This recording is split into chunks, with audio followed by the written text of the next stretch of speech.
पूरी पार्टी एकजुट है, हमारे सारे विधायक भी एकजुट हैं और हम मजबूती से इस परिस्थिति का भी सामना करेंगे और बीजेपी को इसका जवाब देंगे। आप लोग तो कहते थे कि लगातार हम लोग मजबूत हैं, फिर हाँ, मजबूत थे। विधानसभा के फ्लोर टेस्ट में हमारा एक भी विधायक गायब नहीं, सबने मजबूती से साथ दिया। यह अवसरवादी राजनीति है, बीजेपी वाले यही सब काम तो करते हैं। इन चीज़ों का असर जनता पर नहीं पड़ती है। नमस्कार, आप देख रहे हैं एक न्यूज 24 और मैं हूं स्वाति आपके साथ। बीते दिन कांग्रेस और राजद को बड़ा झटका लगा। बता दें कि कांग्रेस के 2 विधायक और राजद के 1 विधायक ने पार्टी का साथ छोड़कर सत्ता पक्ष का दामन थाम लिया। खबर को विस्तार से जानेंगे उससे पहले विधायकों को पाला बदलने को लेकर जब कांग्रेस के एमएलसी प्रेमचंद्र मिश्रा से सवाल किया गया तो उन्होंने इसके लिए भारतीय जनता पार्टी को जिम्मेदार ठहराया और आगे उन्होंने और भी क्या कुछ कहा आप इस वीडियो में। पर मत जाइए, जो गए हैं सच चले गए। किस टाइप के लोग हैं इससे साबित होता है। कहीं न कहीं इन लोगों ने घोर अवसरवादी होने का परिचय दिया है। कोई कमजोरी हुई होगी जिसको बीजेपी ने यूज़ कर लिया, पकड़ लिया, लेकिन इन चीज़ों पर पार्टी को कोई फर्क नहीं पड़ता है।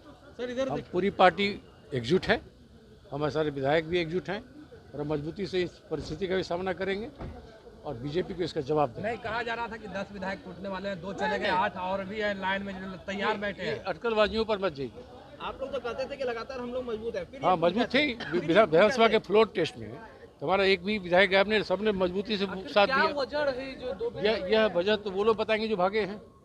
यह अवसरवादी राजनीति है, बीजेपी वाले यही सब काम तो करते हैं। इन चीज़ों का असर जनता पर नहीं पड़ती है। जनता समझ रही है कि खेल के पीछे कौन लोग। Party will face it. बता दें कि विधानसभा की कार्यवाही के दौरान ही विपक्षी खेमे से कांग्रेस के 2 और राजद के 1 विधायक सत्ता पक्ष के पाले में आ गए। इसके साथ ही विधानसभा में पक्ष विपक्ष का समीकरण भी बदल गया। नीतीश कुमार सरकार के समर्थक विधायकों की संख्या 134 पहुंच गई, जबकि विपक्ष में 108 विधायक रह गए हैं। एक पद रिक्त है। बीते मंगलवार को विधानसभा की दूसरी पाली में विक्रम से कांग्रेस के विधायक सिद्धार्थ सौरभ और चिनारी विधायक सह पूर्व मंत्री मुरारी गौतम के अलावा राजद से मोहनिया की विधायक संगीता कुमारी सत्ता पक्ष की कतार में बैठ गई। बाद में मीडिया कर्मियों से बातचीत में तीनों ने स्वीकारा कि वे भाजपा में शामिल होंगे।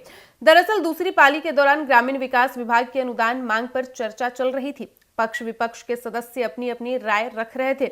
इसी क्रम में लगभग 4 बजे उप मुख्यमंत्री सह प्रदेश भाजपा अध्यक्ष सम्राट चौधरी अपनी सीट पर आए। उनके साथ विपक्षी खेमे के 3 विधायक भी थे। तीनों विधायकों में सिद्धार्थ सौरभ और मुरारी गौतम एक साथ बैठे, जबकि संगीता कुमारी एनडीए की महिला विधायकों के साथ जाकर बैठ गई।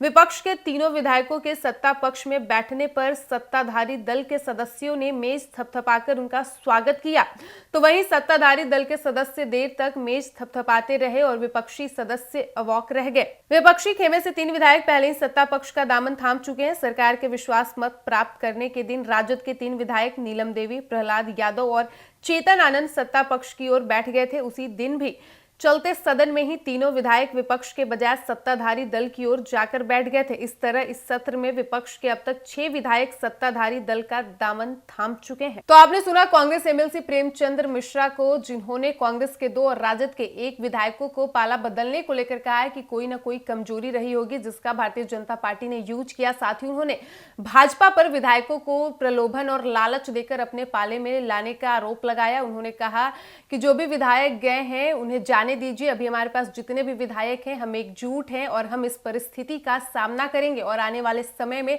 भारतीय जनता पार्टी को इसका जवाब भी देंगे। फिलहाल इस वक्त की खबर में इतना ही और ऐसे ही तमाम खबरों के लिए देखते रहिए एक न्यूज 24।